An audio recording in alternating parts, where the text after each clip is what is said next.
Hello बच्चों, myself Rishabh Jain and welcome to my YouTube channel माँ Saraswati economics.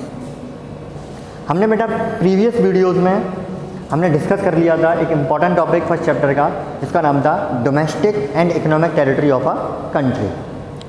उसके बाद वो इम्पॉर्टेंट टॉपिक ख़त्म होने के बाद आज हम एक और नए टॉपिक के बारे में डिस्कस करेंगे, जिसका नाम है normal resident of a country. What is normal resident of a country?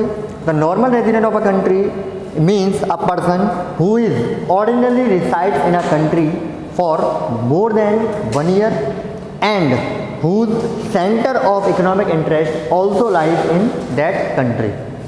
Normal resident का मतलब क्या होता है? यानी कि एक पर्सन कोई भी हो सकता है, वो मिनिमम 1 ईयर और मोर कहाँ किसी कंट्री में रह रहा है और उसका सेंटर ऑफ इकोनॉमिक इंटरेस्ट भी उसी कंट्री में लाई कर रहा है, तो उस कंट्री का normal resident of a country कहलाएगा।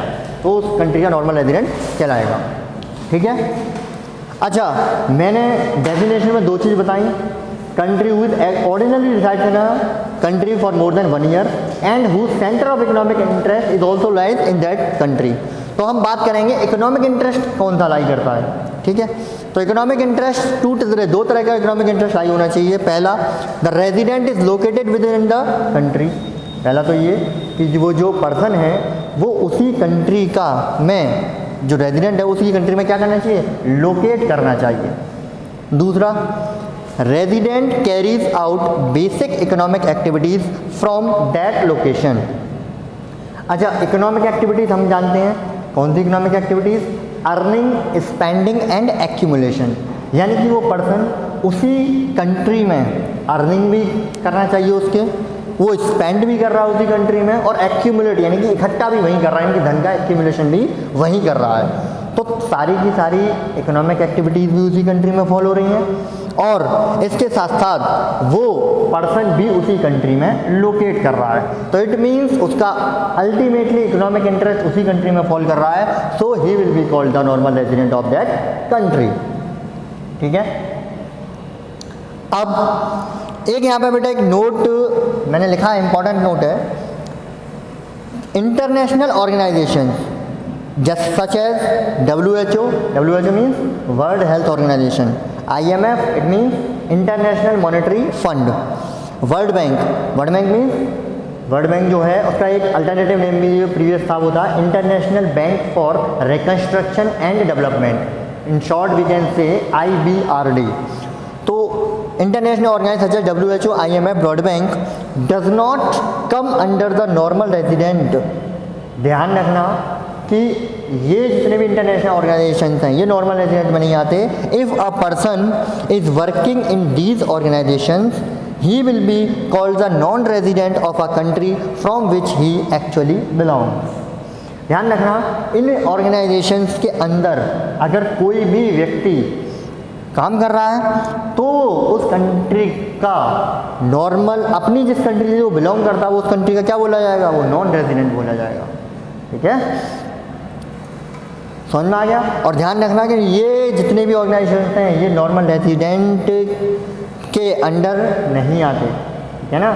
लेकिन हमने एक बात बताया था आपको प्रीवियस वीडियो में, जैसे कि एम्बेसीज वगैरह होती हैं, कंसुलेट्स होते हैं, एयर बेसिस होते हैं, ये किसका पार्ट है, ये पार्ट बनते हैं हमारे डोमेस्टिक इनकम का पार्ट बनते हैं। किसका पार्ट बनते हैं, डोमेस्टिक इनकम का। फॉर एग्जाम्पल फिर बता दे रहा हूँ, जैसे कि इंडियन एम्बेसी अगर अमेरिका में सेटअप है तो इंडियन एम्बेसी अमेरिका में भी सेटअप है, जापान में भी सेटअप है, चाइना में भी सेटअप है, तो डिफरेंट कंट्रीज में सेटअप है।